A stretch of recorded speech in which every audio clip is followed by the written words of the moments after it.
Good morning, everyone. Lovely to see so many of you. My name is Debbie Abrahams. I'm the MP for Oldham and Saddleworth, but I'm also the co-chair of the all-party parliamentary group for compassion in politics. And it's a great pleasure to introduce and to chair today's session, which is looking at particularly electoral advertising reform. Something I'm not that familiar with, but know that it is an incredibly important issue. We can all remember back to the advertising on that bus back in 2016 during the EU referendum and various other posters and claims that were made during that time. So it's a real pleasure to introduce a fantastic panel. My colleagues, Tommy Sheppard and Liz Saville Roberts, but Alex Tait as well, joining us from Reform Political Advertising. And all the way across the world, Hilary Souter, CEO of the New Zealand Advertising Standards Authority. So welcome, Hilary. Thank you so much. What sort of time is it over there for you? It's 20 past 9 at night. Oh, well, thank you so much. Really, it really is good of you to stay awake this long and to share your experience with what's going on in New Zealand. But I'm going to hand swiftly over to Alex, who's going to introduce today's session. And over to you, Alex. Thanks, Debbie. And it feels, after what's been quite a toxic election, by-election period, I think, last week with Bately and Spen, with several high-profile examples of misleading electoral advertising, it feels quite a good time to be holding the event. And our campaign's been going for 3 years now, and really at the focus of it is, the core focus of what we're campaigning for is the introduction of regulation for electoral advertising content to prevent misleading claims in electoral advertising, or what the public would call lies in electoral advertising.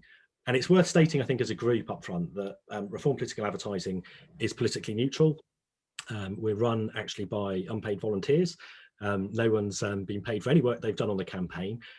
We were set up quite unusually, I think, actually by frustrated advertisers that were really quite shocked, I think, at the amount of rules that we have to deal with when we run a campaign, which is adjudicated by the ASA. And for electoral advertising, as I think everyone on this call probably knows, there are no rules at all, apart from slander or libel. You can literally say whatever you want. And if you need further examples of the widespread use of misleading advertising in some of the campaigning that goes on in our last few electoral cycles, we ran 2 studies. We ran one in the May elections that are just gone, and also one in the 2019 election. And I'll put a post to both those reports in the chat function in Zoom, so you can see more of that as well. But there's been quite good progress, I think. It's felt that there's been, I think the dial's been moving, and there's been good progress over the last year or so. And 2 developments in particular, I think, that's worth pulling out is Hilary's counterpart, Guy Parker, in the UK last year, updated the UK ASA position to say that electoral advertising must be regulated, and he offered assistance and help in being able to do that. And also the House of Lords Democracy and Digital Technologies Committee, chaired by Lord Putman, gave a recommendation for electoral advertising content regulation, and we gave evidence to it. And I think actually, given the group that I'm speaking to, it's worth, and the topic, it's worth reading you verbatim actually what the recommendation would be. The recommendation stated that the relevant experts in the ASA, the Electoral Commission, Ofcom, and the UK Statistics Authority should cooperate through a regulatory committee on political advertising. Political parties should work with these regulators to develop a code of practice for political advertising, along with appropriate sanctions that restricts fundamentally inaccurate advertising during a parliamentary or mayoral election or referendum. This regulatory committee should adjudicate breaches of this code. And as a campaign, Reform Political Advertising strongly supports the recommendation. The government rejected it, but the UK public strongly agrees with it. We have polled via YouGov Research for the last 3 years in 2019, 2020 and 2021, and consistently every year, and actually it's equal weighting across the main parties, and that 9 out of 10 of the UK public think there should be rules for factual statements or factual claims in electoral advertising. And in the absence of any regulation, we've also, I think, detected a change in appetite from politicians actually in engaging on the topic, and hopefully this session is one such example of that. But we approached all the candidates standing in the London mayor election in May to sign up to a campaign pledge in the absence of any regulation, and the pledge was to adhere to and pledge to have accuracy in their electoral advertising. And we were delighted that 6 people signed up to that, including Sian Berry, the co-leader of the Green Party, that more generally supports our campaign, and Louisa Porritt, the Liberal Democrat candidate as well. So I suppose, given all of that context, we're really delighted that Hilary is able to take the time to share with us a precedent of actually how electoral advertising content regulation can work, and potentially give us some thoughts as well on, its applicability to other countries and to other democracies. So the structure of the session is that Hilary's, after Tommy and Liz have given some thoughts, Hilary's going to talk for about 15 minutes. And then if you've got any questions as we go along, if you put questions in the chat function in Zoom, we will then open it up to questions for Hilary. So over to you, Tommy. Thanks, Alex. I'm very pleased to be able to take part this morning and to support this initiative.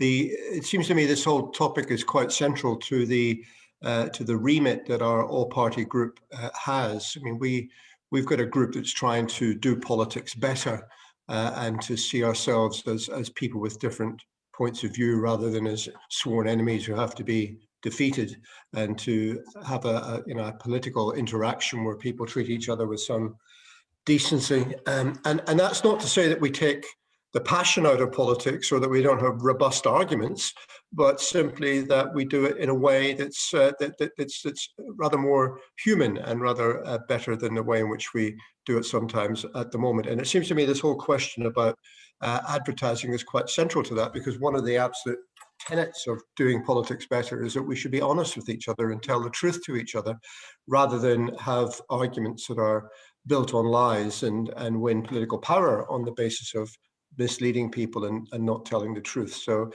seems to me absolutely central. And it's one of these things that it's hard to see what the argument against is. It's hard, it'd be good to have somebody on here defending the right to tell lies in politics. But of course, they don't do that. They hide under the rubric of defending freedom of speech and saying that we're trying to restrict people's opinions. And I think we need to be clear. This is not about restricting opinion, but it's about being very clear about the difference between opinions and facts and real evidence from which people will draw different opinions. But the evidence itself, the facts that are presented, have to be that. And if we don't do that, it seems to me it's very bad for our entire democratic process. But it's also very unfair, because if you're allowed to tell lies without restrictions, then the people with the biggest resources will be able to tell more lies more often than anyone else. So the rich and powerful will stay rich and powerful without anybody having any ability to hold them to account. And that seems to me wrong as well. So I'm very much looking forward to what Hilary has to say.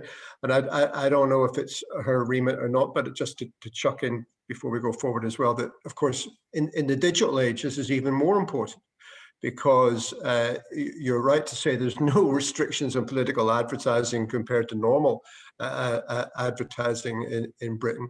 But of course, when we get into social media, there's no restrictions almost of any kind, and there is literally a wild west out there where people can say anything they want about each other, and even more worryingly, where organizations can anonymously present messages to people to try and influence their behavior or attitude, and give different messages to different people based on what they perceive to be their individual biases or predilections, and without one person knowing what message the other person has got.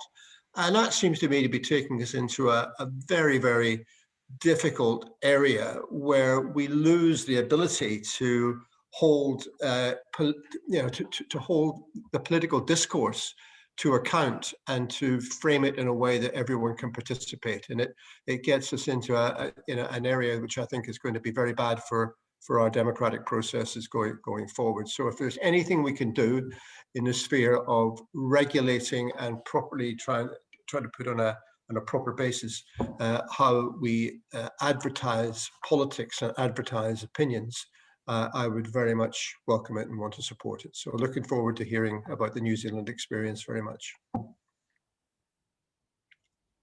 I mean, just to say, this is going to be similar lines to what Tommy said, but I think what interests me is looking back into the regulations that are in place for journalists' behaviour and what is put out in the print media, and that effectively we're still using the way that we discuss and the way that we endeavour to regulate this reflects back to something from the middle of the last century, and we're now in the right to reply isn't there, the expectation of some sort of checks and balances, even on news journalism, just does not apply. It's inapplicable into social media. And it's very interesting that we when it comes to social media, we get the freedom of speech argument is thrown at us, and how obvious it is that is actually morphing in effectively into freedom to lie.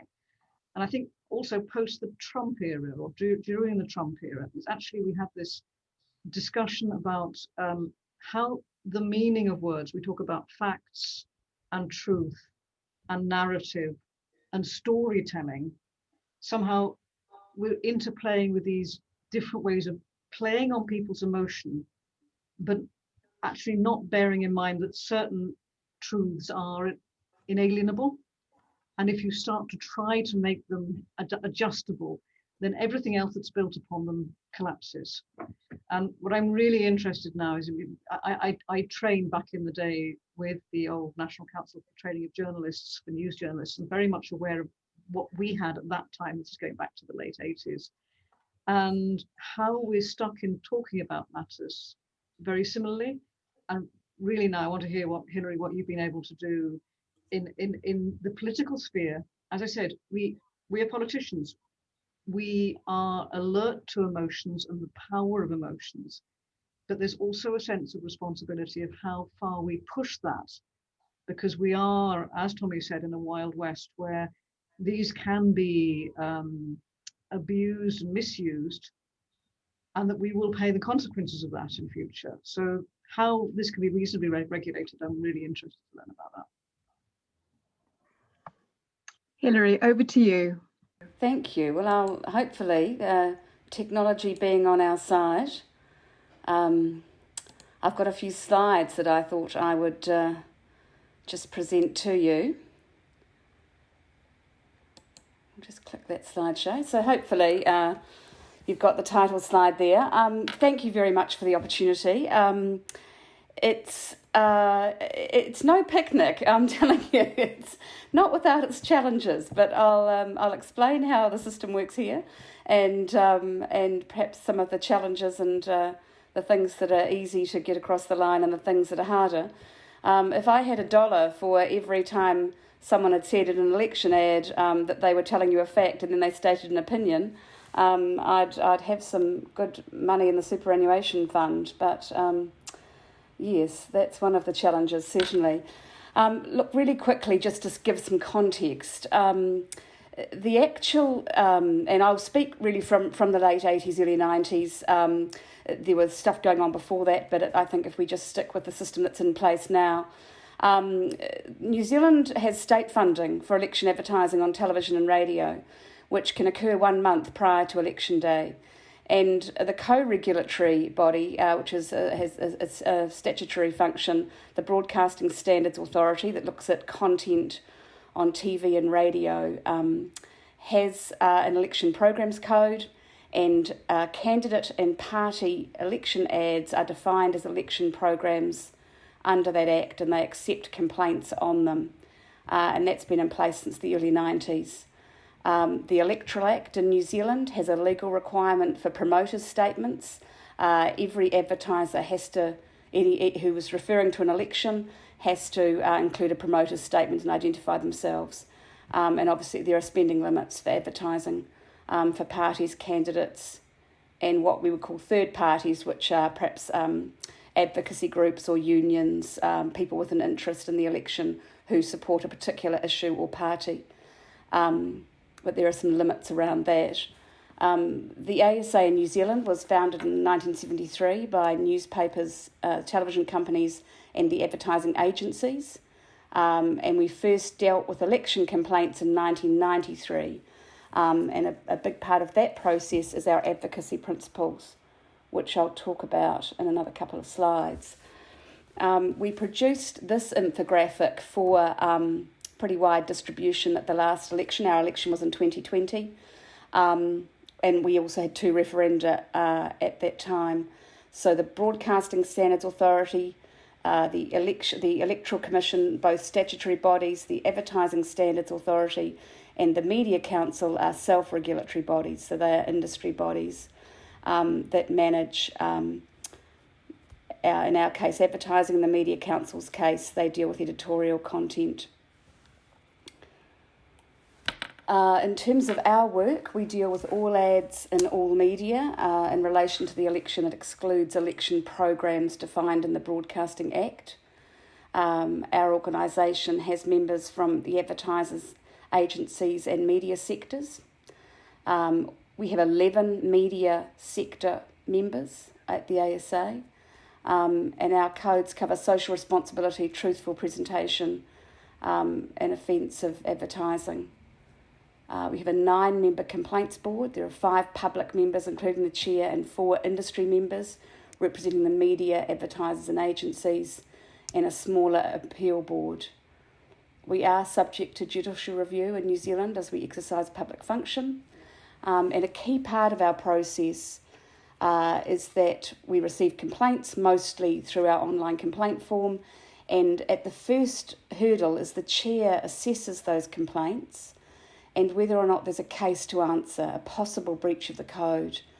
If she accepts the complaint, we contact the advertiser, the advertising agency if there is one, and the media platform and seek a response. If we uphold the complaint, we ask that the advertisement be removed or amended, and all our decisions are released to the media through our website. I wanted to sort of focus on our definition of advertisement, which is pretty broad. We take and we changed this partly to manage workload in 2020. So we made a decision, in previous years we've dealt with any kind of ad in any platform, and we had a quite a big upswing in work, particularly in the digital space. We have in terms of just context for you, the ASA in New Zealand has a budget of just under $1 million, which is about, I don't know, is it £500,000, something like that? And we have 6 full-time staff.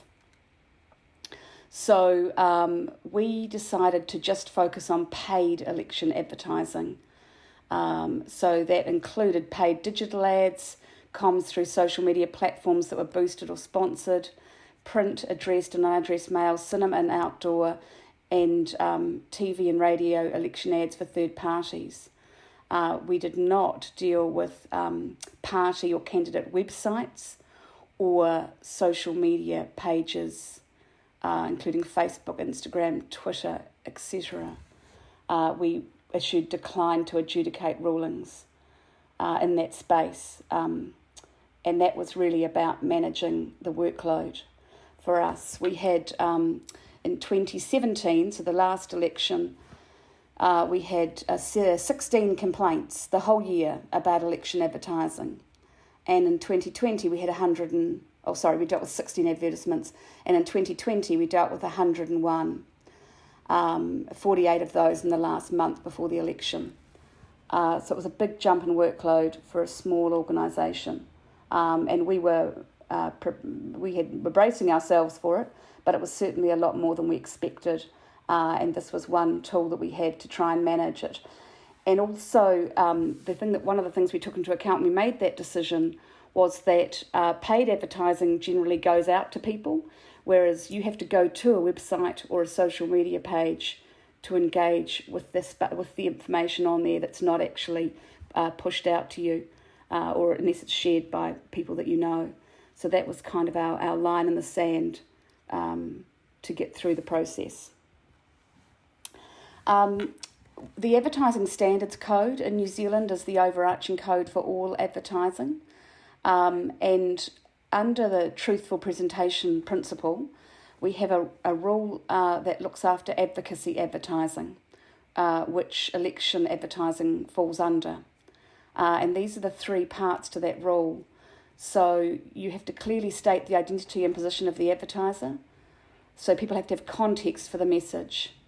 You have to distinguish fact and opinion. And factual information must be able to be substantiated. So that's the starting point for us.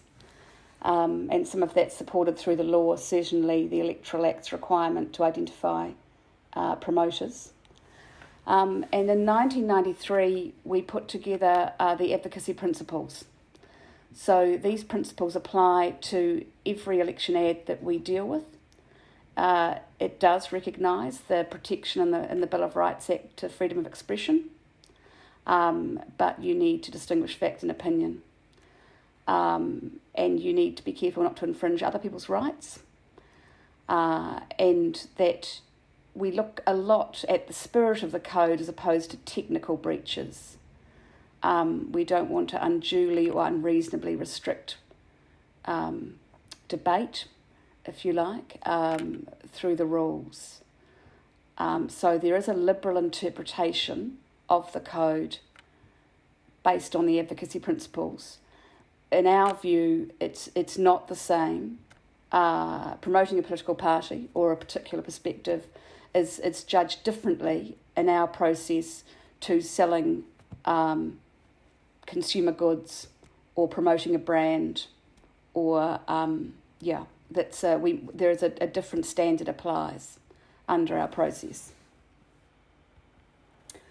Just a quick bit of breakdown on the numbers for us. So some of the winner on the day was the National Party, had 29 ads complained about. The New Conservative Party, a much smaller party in New Zealand, had 11 ads complained about, and so on. So those are the sorts of numbers that we look at. Overall, I thought it would be helpful for you to know, of that 101 advertisements that we dealt with, and there were about sort of 350 odd complaints, so multiple complaints about some of the ads. Of that 101, 25 of those went to the board.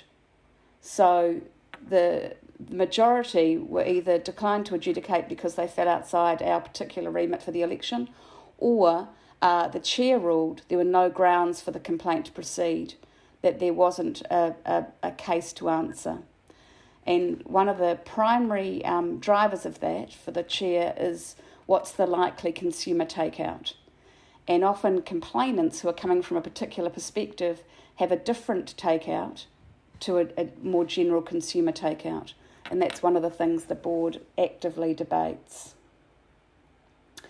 In terms of the numbers and medium, a big jump for us around digital marketing, unsurprisingly, particularly in the unpaid space, the organic posts, because it's a pretty cheap way to get your message out, especially if you've got a people on your team who are social media experts. And we saw a big increase in parties' use of those platforms in this last election. And just finally, here's some splits around the media and the upheld and settled numbers and those not upheld. For us, settled is where there's an error acknowledged at the start of the process. So we get a complaint, we accept it, we go to the advertiser and say, this issue's been raised. They say, yes, we got that wrong, and they put their hand up and remove the ad. And for us, we don't then go to the board for that, because the outcome is the same, the ad's been removed. So we don't waste the board's time debating it. and that's our vision. We're very optimistic at the ASA in New Zealand, I'm sure similar to Guy. But I'm happy to answer any questions or just have a general discussion. Are there any questions from... Yeah, I was just wondering... so much. Yeah, go on. Well, I was wondering, are there any questions from the panel, actually? We've got, Debbie, just to explain, we've had... we've asked basically for some questions to be asked in Q&A. Obviously, as we've been going, we've got one question in there. Yes. With the panel. Thanks, Alex. Thank you so much, Hilary. That was incredibly comprehensive. I had a question that actually is reflected in the chat, and that's have you been monitoring the sort of change in advertising and the complaints around the change in advertising around online and social media? And if, as I think it probably is, increasing in terms of the digital platforms, how will you be dealing with that in the future? Yes, look, it is quite challenging. I think for me, one of the things to sort of bear in mind is context. And so if you have a billboard, for example, or an outdoor advertisement, people have just that statement, outdoor, as they drive past or walk past. If you have a similar statement in a social media post, you then have a whole lot of reaction to that statement as part of the social media post. So it's more of a two-way conversation or an engagement. And so that post might say something quite outrageous or provocative, and then there'll be a mix of comments underneath it saying, well, I agree, or that's ridiculous, or you've got the wrong numbers, etc. So for me, it's quite interesting that they don't sort of exist in isolation in that way. The challenge for us is just resourcing, and we have a submission before the Justice Select Committee at the moment who are doing inquiry into the 2020 election. We think that we have got the skills and we are the experts in this space in applying advertising standards and assessing consumer takeout and making adjudications on compliance, but we can't gear up every 3 years to take on, basically a 20-25% increase in workload. And in particular, during the last month before the election day in New Zealand, we run a fast track process. So the turnaround time is between 1.5 and 4 days. So that's pretty intensive and challenging to do and while we do our normal work as well. Thanks, Hilary. Tommy and Liz, are there any points you want to ask Hilary? Well, Hilary, can I ask what the views of the political parties are towards you and your work? I mean, do they engage constructively with you, or do they see you as interfering in what they might otherwise want to do? And is there a difference in their attitude depending on which political party it is? Look, I think I would say it's mixed. I think we're, for the main parties, they're pretty accepting. They've been doing it a long time. They've been, their party structures have been in place a long time. We've been doing our role a long time. There's nothing new here, really. So they're pretty good at engaging and complying with decisions. The smaller parties, perhaps often issues-based parties, are a bit more challenging. We have had a couple of examples in the last election, one where a party did engage with the process and supplied a response to the board. We upheld it was a leaflet, we upheld it in part and asked them to stop distributing the leaflet. And because obviously our work is voluntary, and there wasn't a media platform involved, we had to rely on the advertiser, so to not distribute that pamphlet anymore. And in fact, they chose to continue to distribute it. And we had another example of a small party where they didn't respond to complaints. So we had some complaints. The chair accepted those complaints. We asked the party to respond. They chose not to. We went ahead with the adjudication and we published a decision. Again, where there's a media platform involved, so say a print advertisement, the media company would support the decision and not run the advertisement again. Where there's not a media platform involved, we rely on the advertiser in terms of compliance. Very helpful. Liz, did you want to come in there? Yeah, there's something that really interested me on one of your slides earlier, Hilary. If I've written this down correctly, it stated that the right to freedom of expression is not absolute if it causes an infringement of people's rights. Could you illustrate that a little more? Look, I think that the intent, and there's a lot of debate in New Zealand at the moment, more broadly than election advertising. We're doing some hate speech work at the moment too. The intent behind it is it's this continual balance between the importance of people being able to articulate their views in our process, to partake in a very sort of a robust debate. So there's no, if you want, perhaps I'll give you an example. So if you wanted to say in an ad in New Zealand, if you're a left-wing party and the right-wing government's in place, you say the government's wasting taxpayer money on its transport infrastructure.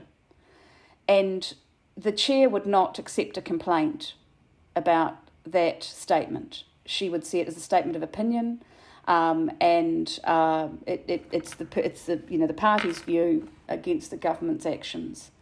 If you said the government's wasting $50 million on transport infrastructure, and the complaint was that number was incorrect, then we would accept that complaint, and we would ask for substantiation of that number.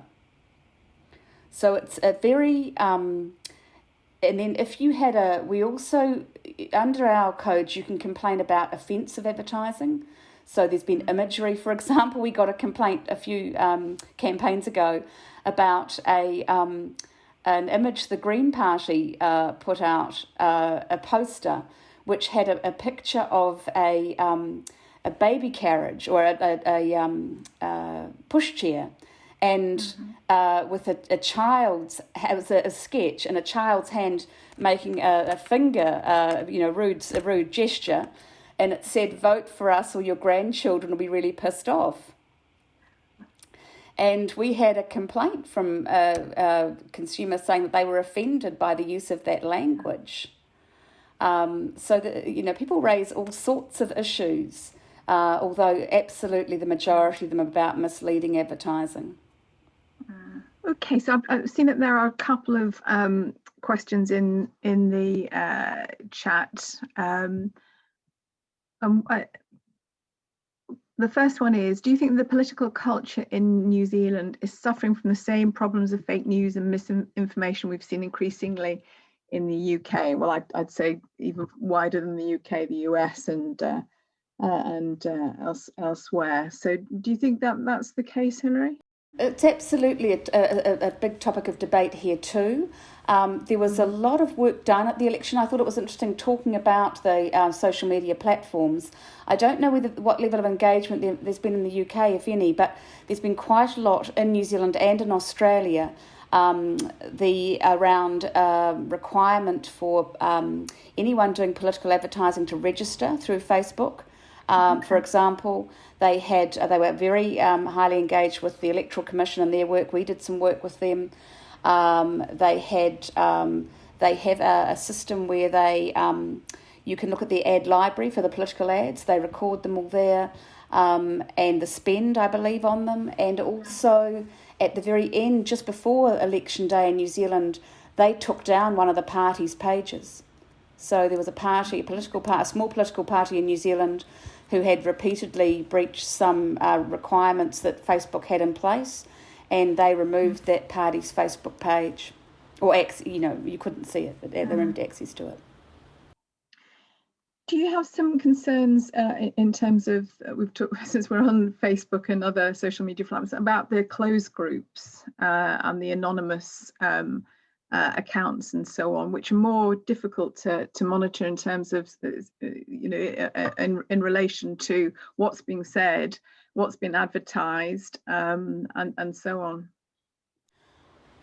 I think the legislation in New Zealand would help us out there. if they were identified as election, if the content was identified as election advertising, because the law says you have to identify, and there's a requirement to, unless you're spending under a certain amount of money, to register with the Electoral Commission. So I'm not sure how much of that would capture. Certainly, I understand your point about the, the algorithms and the directing traffic and people seeing perhaps contained messaging as opposed to a wider range of information. But I guess that also presupposes that's the only source of information they're getting. Whereas I think one of the things that the board also takes into account during an election campaign is that there is information everywhere about the campaign, about the issues. It's pretty hard to avoid. So I think that's one of the other pieces of context that's really relevant in our debate about whether or not there's a breach. I think the other challenge I was going to mention too is funding the system. So we're funded, similar to the UK, through an advertiser levy. In New Zealand, it's 0.065% on the amount on media placement. So if you spend $10,000, we get $6.50. But there are caps on election spending in New Zealand, so it would be unlikely to go more, even collectively across all the parties, more than 5 million. And it's pretty hard to run a complaints process on that, 0.065% of $5 million. So we're talking to the government about, what that might look going forward as well. Thank you. I'm conscious we're coming up to our allotted time, but I wonder if we go in reverse order. Liz, do you want to make any closing remarks?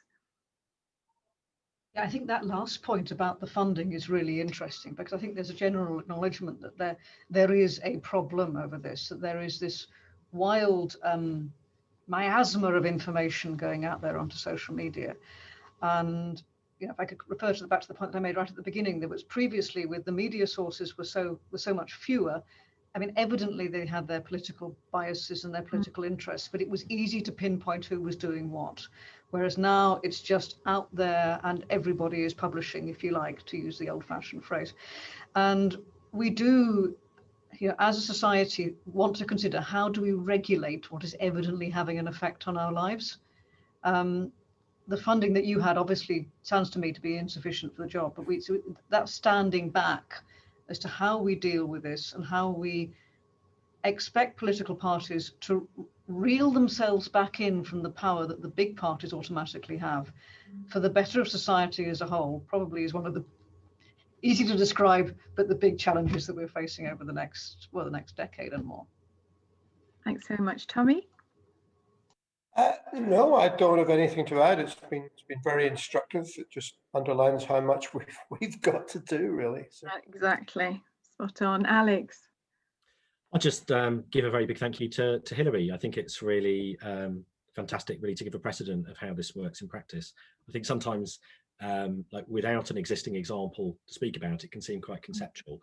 But the fact that this has been running for several decades in New Zealand and running well with the buy-in of the parties shows, in our opinion, that this could work in the UK. And we'd love to talk to other people, to Tommy, to Liz and to Debbie, about how we take the campaign forward and how we get regulation implemented in the UK, and ultimately the House of Lords recommendation implemented too.